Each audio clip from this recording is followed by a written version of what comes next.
senhores senadores, eu venho à tribuna por dois motivos. Eu vou fazer algumas considerações sobre a crise global e o Mercosul, mas inicialmente quero falar, senador Cristóvão, sobre a minha perplexidade em relação à posição do nosso governo federal na questão do leilão de Libra. Eu, durante a última campanha eleitoral, fiquei empolgado com a nossa presidente Dilma Rousseff, quando ela, respondendo a algumas declarações dos principais assessores do José Serra, colocou no ar um VT, um videotape, no qual afirmava que a privatização da Petrobras ou dos campos do pré-sal eram um crime contra a nação. Eu redobrei os meus esforços na campanha da presidente Dilma. Mas eis que, de repente, não mais que de repente, tudo muda. E a presidente determina que o campo de Libra, o maior campo de petróleo conhecido no Brasil, talvez o maior campo de petróleo do planeta, seja leiloado. E exclui a Petrobras, exigindo uma participação de 15 bilhões de reais antecipadas, que seriam posteriormente diminuídas do custo de produção do petróleo. A sociedade civil protesta. Eu não consegui entender o leilão. Eu queria um debate no Congresso Nacional. Tentei fazer um debate na bancada do meu partido, no PMDB. Levei o Fernando Siqueira, vice-presidente da Associação dos Engenheiros da Petrobras. Tive dificuldade de levar o debate à frente. De certa forma, o debate não se deu pela interferência pesada do líder do governo, que é do meu partido. Então, junto com o senador Pedro Simon e o senador Randolph, elaboramos um projeto de decreto legislativo para sustar o leilão de Libra. Ora, a mesa é do meu partido. O PMDB tem a presidência do Senado. Mas eis que mais uma surpresa surge, senador Cristóvão Buarque. A mesa distribui o projeto de decreto legislativo para 3 comissões. Distribui para 3 comissões.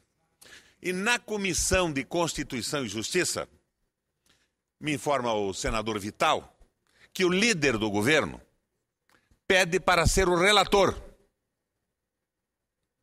Pede para ser o relator, o pedido é atendido e ele leva o projeto para casa e não devolve mais. O leilão de Libra será feito no próximo dia 23, se não me engano. Semana que vem, segunda ou terça-feira. E o projeto de decreto legislativo teria que passar por 3 comissões. E o relator não devolve o projeto, não faz a relatoria. Então, senador Cristóvão, o que eu vejo é que não se estão contrapondo aos argumentos que contrariam o leilão de Libra. Eles estão impedindo o debate. O governo, com a ajuda do meu partido, que tem a mesa do Congresso Nacional na mão, está impedindo que o Senado da República debata os argumentos favoráveis e contra. É a mesma atitude da nossa presidente. Ontem, ela assina um decreto determinando que o Exército Brasileiro seja mobilizado para impedir qualquer manifestação contra o leilão de Libra. É o Exército defendendo, então, a entrega do petróleo brasileiro, sem argumento. Não há argumento racional algum que justifique este leilão que preda o Brasil e compromete o nosso futuro. Tudo se suporta apenas, no meu entender, e não tenho nenhum motivo para pensar de outra maneira até agora, nem a presidente me deu um argumento, nem o ministro das Minas e Energias, se suporta apenas nos 15 bilhões de reais para viabilizar o superávit primário. Uma antecipação, uma espécie de um empréstimo. E o Brasil perde o leilão. A presidenta da Petrobras veio a uma das comissões e, implícita ou explicitamente, conforme preferirem os senhores senadores na interpretação que possam fazer, disse que não entendia por que se estava fazendo o leilão e que não havia empresa no Brasil mais capacitada para explorar Libra do que a Petrobras. Estamos com o exército na rua numa espécie de um pinochetaço para impedir manifestações. Então, de repente, senador, na ausência do debate no Congresso Nacional, na ausência do contraditório para a discussão das argumentações, eu vejo que a única manifestação de saúde cívica no Brasil está nas ruas. A manifestação do povo nas ruas. Não dos predadores do tal do Black Bloc, que se comportam de uma forma boba, estúpida, intolerável. Mas a manifestação de saúde está nas ruas com a juventude e com os sindicatos. E o governo não quer discutir nada, vai leiloar de qualquer forma e convoca o Exército Brasileiro para isso. Fica aqui patente, senador Cristóvão, a minha indignação contra isso. Estão nos sonegando a oportunidade do debate. É um comportamento semelhante ao comportamento do Pinochet.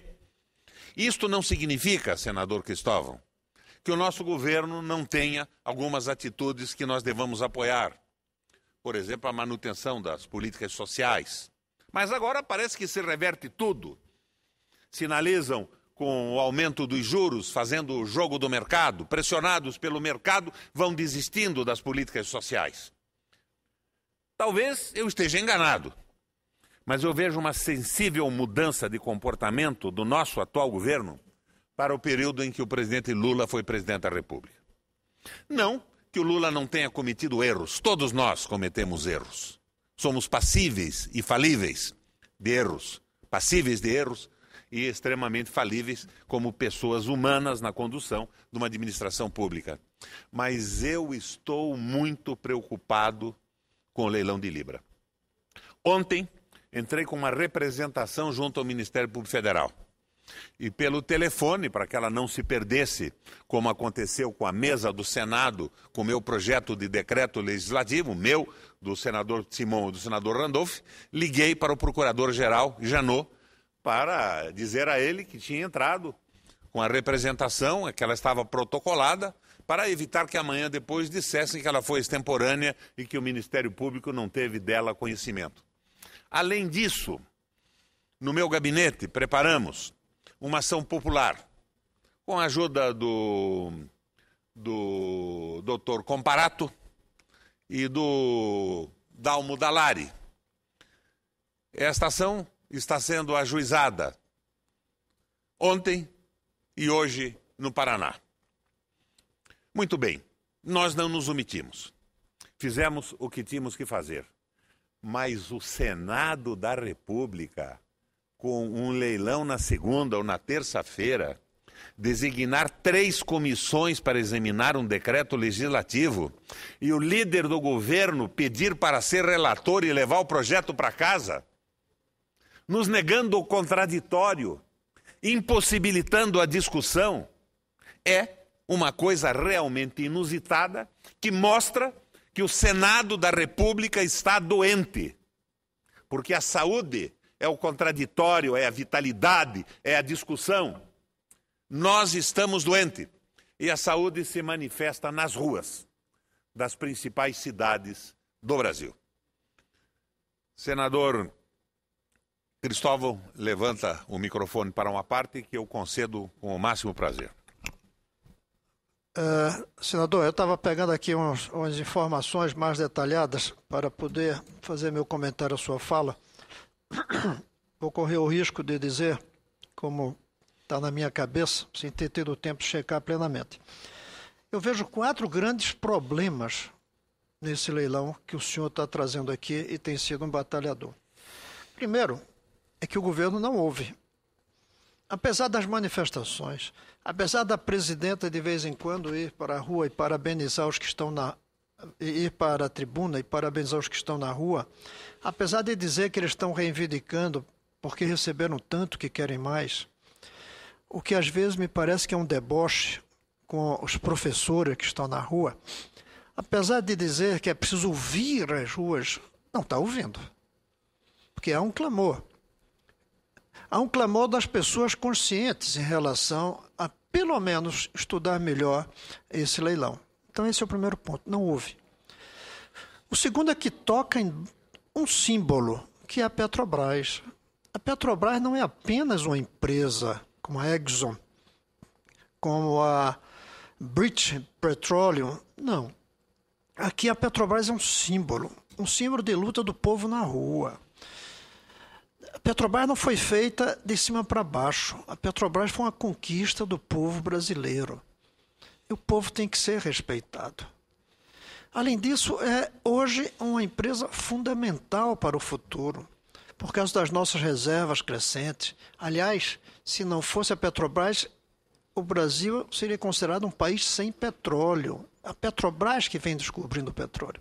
Está se brincando com o símbolo, na medida em que pode se entregar o maior de todos os mananciais que nós temos para grupos externos, deixando a Petrobras com a participação minoritária.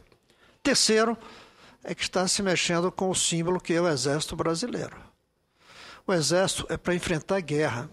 O Exército é para enfrentar o que antigamente chamava o truste do petróleo, e não para proteger que empresas estrangeiras venham aqui se apropriar do nosso petróleo. E o Exército sendo usado para quê? Para impedir manifestações. Isso cheira muito há poucos anos atrás, nós lutando contra o Exército nas mãos de ditadores, impedindo manifestações na rua. Hoje eles chamam para proteger o leilão. Amanhã vão chamar para proteger as vidraças dos bancos.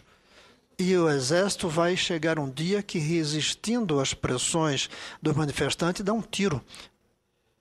E o Exército que mata jovens do seu próprio país perde toda a razão de ser. Toda a razão de ser. Exército é para enfrentar inimigos estrangeiros, não para enfrentar brasileiros. Agora, tem um outro que está sendo esquecido por muitas pessoas. É que a presidenta falou, insistiu, mandou um projeto de lei, embora eu já tivesse dado entrada aqui algum, o Tasso Gereissati junto comigo, o Aloysio, todos nós tivéssemos entrado em projeto para que o royalties do petróleo fosse para a educação. Ela passou por cima e, felizmente, foi bom, porque assim se aprovou rapidamente, senão o PT teria ficado contra, se fosse de autoria nossa, e aprovou-se o royalties do petróleo. Mas pelo que eu imagino, e estava nesse momento tentando aperfeiçoar isso, neste caso, os royalties do petróleo, eles viram bônus de assinatura. E poderão até ir para a educação daqui a 15, 20 anos. Até lá, esse dinheiro vai ficar para o superávit fiscal. Ou seja, ela está usando o Exército para proteger a tomada de recursos que pertencem à Petrobras, impedindo o povo de se manifestar para não cumprir plenamente a própria lei que ela tomou iniciativa dos royalties do petróleo irem para a educação.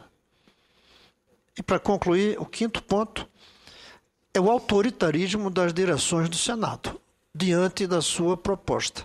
É inadmissível que o Senado tenha engavetado o seu pedido para que nós analisássemos aqui, e o seu pedido não é nem para ficar contra para sempre, é para analisar. E numa gaveta com 3 fechaduras, porque ele foi enviado para 3 comissões.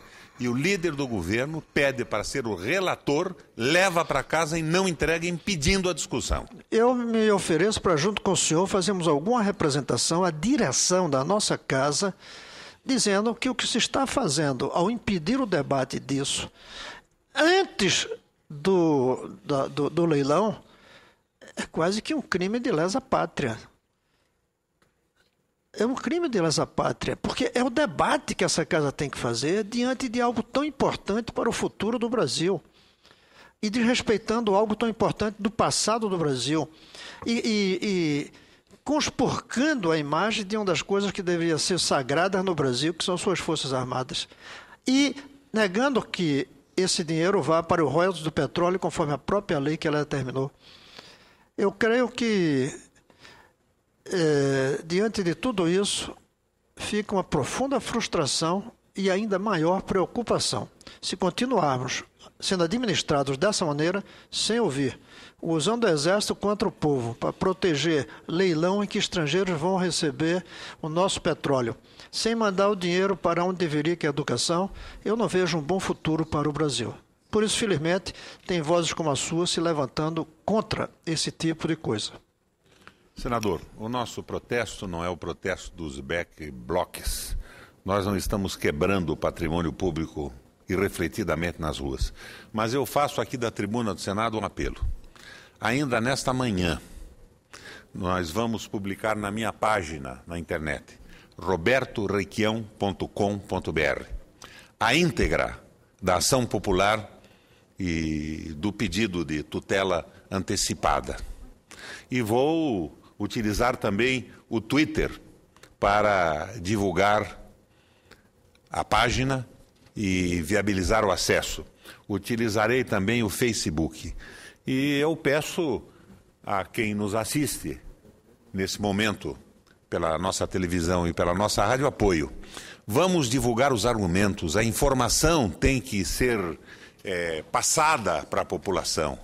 O que o governo está tentando é impedir a informação e utilizar o exército para impor aquilo que racional e logicamente ele não pode demonstrar, não pode convencer a sociedade civil. É um absurdo que nós estamos fazendo. E eu repito, acreditei na presidente Dilma quando ela, num videotape na televisão, dizia que era um crime o que o principal assessor do seu opositor José Serra propunha: a privatização da Petrobras e a privatização do pré-sal. Eu acreditei e continuo acreditando. Não sei o que aconteceu com a presidente agora, mas eu vi a sua cara satisfeita na televisão ontem, quando assinava um decreto determinando que o Exército Brasileiro fosse defender o entreguismo, garantir o leilão, impedir o protesto popular, ao invés de argumentos, balas de fuzil. É o 762, calibre 762, que vai justificar a entrega do petróleo brasileiro? Senador, eu tenho que admitir que nós podemos estar errados. De repente, o governo está vendo alguma coisa que nós não estamos vendo. A nossa presidente deve ter uma lucidez extraordinária que supere qualquer entendimento que nós possamos ter. Mas a fuga do debate é a negação do argumento. É através de razões inconfessáveis que esse leilão está sendo feito. Logo mais, antes do meio-dia, na minha página, robertorequião.com.br, a íntegra da ação popular. E eu, pelo Twitter e pelo Facebook, estarei divulgando também. Não é black bloc refletido que resolve isso. É informação, argumentação sólida, debate aberto, é o contraditório no país. Não é com pinochetaço que se resolve a questão do petróleo no Brasil. Senador Assir, na verdade, a minha intenção nessa manhã era falar sobre a crise global e o Mercosul. E é disso que vou tratar agora. Tempos atrás, o presidente Vladimir Putin classificou o fim da União Soviética como a maior tragédia do século XX. É possível que tenha sido. Não estou me referindo à visão ideológica da União Soviética, mas à unidade da União Soviética na consolidação de um bloco de sobrevivência nos mercados do mundo. É possível que seja, mas para nós latino-americanos, a maior tragédia de nossa história seria a frustração da unidade continental. No caso, a frustração do Mercosul. Definitivamente. Com o avanço da globalização imperial, as crises e as armadilhas que ela embute, Não há para o Brasil, Venezuela, Argentina, qualquer possibilidade de saídas isoladas, de caminhos próprios, de caminhos particulares.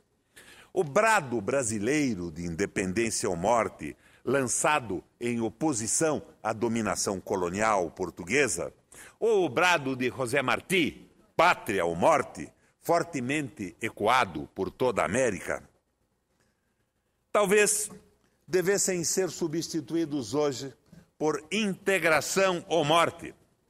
A nossa soberania, a nossa sobrevivência como nações não será mais possível se recolhidos aos limites de nossas fronteiras, ensimesmados, reclusos.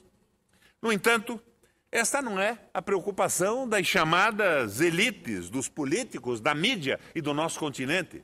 Quando a mesa do Senado impede a discussão de um decreto legislativo que vai analisar o leilão de Libra, nós vemos que estão escamoteando o grande debate nacional e eu fico me perguntando que espécie de interesses existem atrás disso. A ideia da integração, a integração como conditio sine qua non, alimentada pelo comportamento que um dos maiores dramaturgos brasileiros classificava de complexo de vira-lata, ou seja, sabugice colonial. Vejam, por exemplo, a reação das grandes redes brasileiras de comunicação e dos partidos conservadores diante da denúncia de que os Estados Unidos invadiram até mesmo o celular da presidente Dilma, bisbilhotaram mensagens e conversas com ministros, além de devassarem os arquivos da estatal brasileira do petróleo, a Petrobras. A mídia e a oposição, além de considerarem a espionagem normal, legítima, censuraram a presidente pela reação ao atentado. Foi brilhante a reação, foi empolgante o discurso da presidenta na ONU. Mas depois, ao lado da praxis, que é uma ideia que ela expôs na ONU, vem a poética, que é uma ideia em ação. Vem o leilão de Libra, sem nenhuma justificativa. O episódio atesta que as nossas elites continuam fiéis ao princípio do alinhamento automático aos interesses norte-americanos, como há 2 séculos gravitavam obedientemente em torno das metrópoles europeias. À medida que a crise avança sobre os nossos países, e não se trata mais de uma marolinha, aguçam-se os pendores coloniais das chamadas classes dominantes. Por mais de uma década, com o aumento da demanda de commodities, principalmente da parte da China, esses pendores, de certa forma, foram atenuados. Agora, com o decréscimo das exportações de grãos, minérios e carnes, emerge a inclinação colonial. Assim, o projeto da Área de Livre Comércio das Américas, a falecida ALCA, que tanto havia encantado e atraído luminares do dependentismo, como Carlos Menem, Fernando Henrique Cardoso, Sanguinetti, Fujimori, Sanches de Lozada, Salinas de Gortari e companhia, reaviva-se na forma de propostas de acordos bilaterais de livre comércio.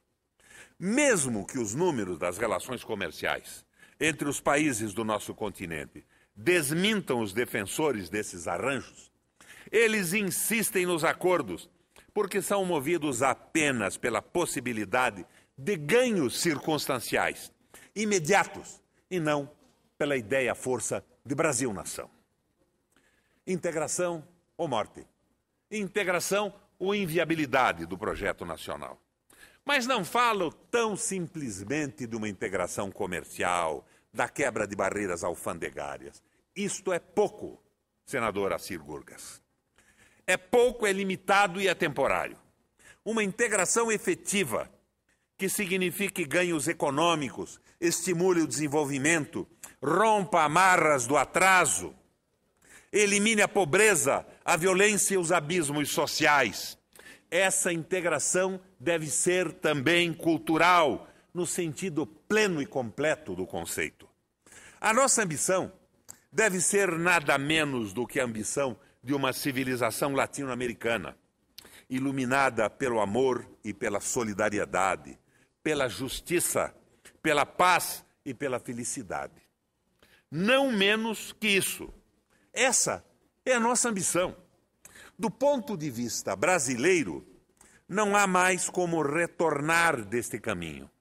Veja, senador Cristóvão, em média, nos últimos 4 anos, mais de 30% de nossos produtos manufaturados foram exportados para países do Mercosul. Se acrescentarmos os demais países da América do Sul e da América Latina, vemos que 50% de nossos produtos industriais são exportados para o continente latino-americano. Quer dizer, a metade do que nossas indústrias produzem é consumida na América Latina. A União Europeia consome 19,5% de toda a nossa produção industrial. Os Estados Unidos, 13,5%. A China, pouco mais de 2%. E o restante do mundo, 14,8%. Além de exportar mais para a América Latina, o continente paga melhor pelos nossos produtos. No acumulado dos últimos 12 meses, o Brasil exportou 234 bilhões e 190 milhões de dólares, vendendo seus produtos ao preço médio de 425 dólares a tonelada. Para a América Latina, nós exportamos 50 bilhões e 160 milhões de dólares e vendemos os nossos produtos, senador Cristóvão, a 1.424 dólares a tonelada. Portanto, 1.000 dólares a mais por tonelada do que vendemos em média para o mundo, porque nós vendemos para a América Latina produtos industrializados no Brasil. A venda apenas para o Mercosul tem um preço médio ainda melhor, 1.534 dólares a tonelada. Logo, a América Latina compra mais, paga melhor e importa produtos com valor agregado. Ainda assim, os nossos conservadores, fatia importante do chamado agronegócio e da grande mídia, colonizada, servil, querem ver o nosso país amarrado a acordos bilaterais com os Estados Unidos e alguns países europeus. Mas alguns dados, senador Gurgis. Enquanto entre 2002 e 2012, as nossas exportações para os Estados Unidos cresceram 72%, os nossos negócios com a América Latina tiveram um incremento de 337%. Só para o Mercosul, o aumento foi de 579%. Da mesma forma, as nossas importações da América Latina e Caribe cresceram bem mais que as importações da União Europeia ou dos Estados Unidos. Como diria o presidente Chaves, o nosso norte é o sul, integração ou morte. Morte dos projetos nacionais. Ou nos protegemos sob o guarda-chuva da integração, ou nos expomos à pior de todas as tempestades geradas pelo desequilíbrio do capitalismo. A premissa parece óbvia. Profundamente afetados pela crise financeira global, em recessão, porque vítima de suas políticas de classes para salvar o sistema bancário, os países europeus precisam desesperadamente vender, exportar, aumentar as exportações e o superávit comercial para substituir a demanda interna contraída com as tais receitas de austeridade. Esta a saída para a Europa do euro. E como nos ensinou certa vez Lester Turov, o Papa da globalização, acerca do destino inevitável das montadoras de automóveis, o mapa da mina indica que o tesouro está no sul. Mais óbvio, senador Cristóvão, rigorosamente impossível. Mas o cerco sobre nós, sobre o Brasil e sobre a América Latina amplia-se. Os Estados Unidos anunciam a meta de dobrar as exportações a cada 5 anos. O Japão adota uma política cambial agressiva para aumentar as exportações. A China intensifica e reforça seu modelo exportador e de superávit comercial. Enfim, o nosso sistema comercial sofre assédio em todas as frentes. Com o consumo interno contido, os países industrializados miram os nossos mercados emergentes como a sua salvação. Repico, a alternativa dos acordos bilaterais de livre comércio com os países desenvolvidos é a batalha de Davi, sem a funda e com Golias fortemente armado. Para nós, a única saída é o aprofundamento da integração cultural e produtiva do continente, como eixo central para a retomada do nosso desenvolvimento e para a construção da grande nação latino-americana. Apenas como bloco será possível a defesa do verdadeiro dumping comercial que se engatilha contra nós. Mais ainda, desta vez, o declínio da indústria manufatureira em toda a América do Sul não será compensado pelo aumento das exportações de commodities, como ocorreu nos anos 2000 até a crise, o que fez com que a própria crise batesse em nossos costados como uma marolinha, como disse o nosso presidente Lula. Não, agora não. A China, esse insaciável pantagruel engolidor de grãos, carnes e minérios, revela-se um tanto quanto indisposta na sua saciedade que se reflete por todo o continente. Integração produtiva e cultural ou morte? Morte dos projetos nacionais. Como vimos, da parte de nossas malfadadas elites e seus porta-vozes mediáticos, nada a esperar. Talvez, senador, a esperança esteja no grito das ruas. Mas, desgraçadamente, da parte de nossos governos, em especial do governo brasileiro, pouco a esperar em vista de uma política econômica inconsequente, que não contribui para a integração continental. Se escapamos da recolonização explícita, escrachada, representada pela ALCA, se superamos aqueles dias escuros, nebulosos do predomínio de governos neoliberais, não conseguimos até hoje elaborar um projeto comum de construção da União Latino-Americana. Um projeto que começasse em nossas casas, com a construção de nossas nações. Como disse, o boom das commodities desfaz-se em combinação com uma política econômica errática, fortemente influenciada pelos pressupostos neoliberais.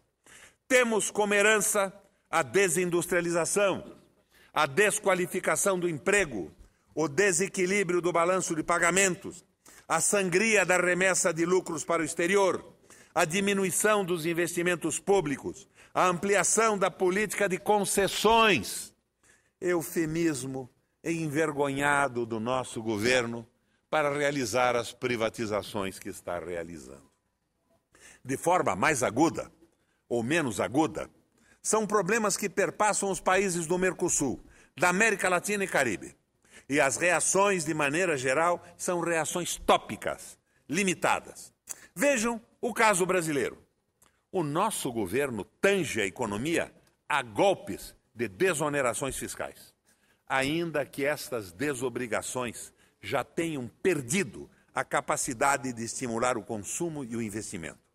Hoje, as desonerações talvez não tenham outros efeitos que os de favorecer o fantástico lucro das montadoras, que, depois das desonerações, multiplicaram por 5 os seus investimentos, não no Brasil, mas fora do Brasil, e estimular a remessa de lucros das multinacionais para o exterior.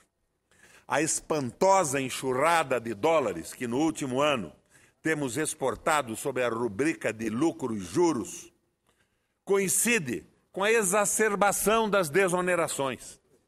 A encrenca cambial também é um embaraço comum. Trata-se de um risco, um gravíssimo risco, a curto prazo, senador Cristóvão. Mas, quando se fala nas potencialidades da crise cambial, Os nossos países sacam como argumento suas reservas em dólares.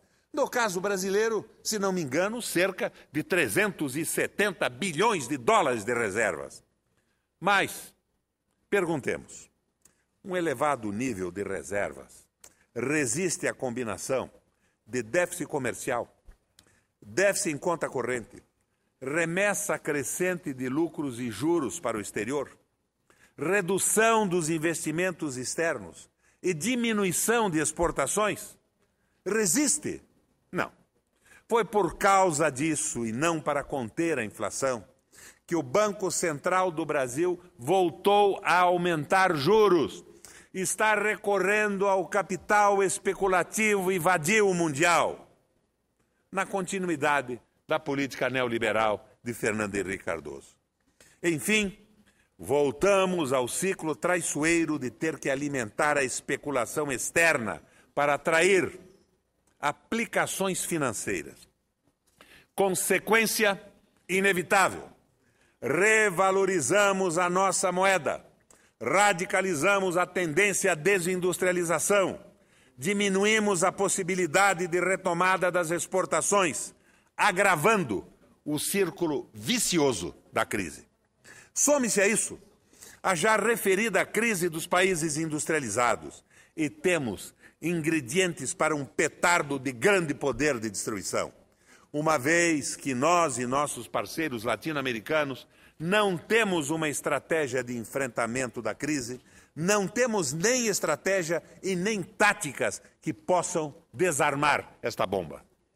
Parece que não conseguimos entender, não entra em nossas cabeças, não alcança o entendimento governamental que a crise na Europa e nos Estados Unidos não é o vale de um ciclo que acabará entrando em um processo de retomada por vias naturais, arrebatando-nos juntos aos céus.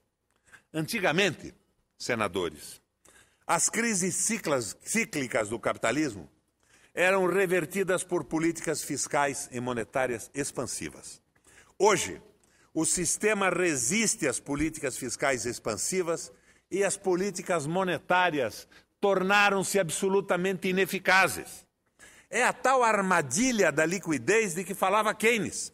As empresas têm dinheiro para investir, mas não investem porque não há demanda. É a armadilha keynesiana da liquidez. Reforçando, as brutais políticas de contração adotadas pelos países europeus para salvar o sistema financeiro, que travaram a retomada do crescimento e espalharam recessão e depressão, não nos deixa parte de seus efeitos. Integração ou falência dos projetos nacionais. E o nosso governo recorre a essas desonerações táticas sem um projeto nacional claro e definido e recorre presentemente à entrega do petróleo de Libra, que pode chegar a 15 bilhões de barris para resolver um problema de superávit primário. As nossas ações contra o leilão de Libra, tanto a representação que fizemos ao Ministério Público, como a ação popular, para a qual pedimos tutela antecipada, poderão ser lidas ainda hoje, nesta manhã, na minha página na internet, robertorequião.com.br, e utilizarei o Twitter e o Facebook para divulgá-las amplamente. Não é de black bloc que precisamos, não é destruição de patrimônio, é informação, é debate, é coerência, é o despertar do novo e saudável nacionalismo no país. Obrigado, presidente, pela tolerância proverbial de vossa parte com o tempo.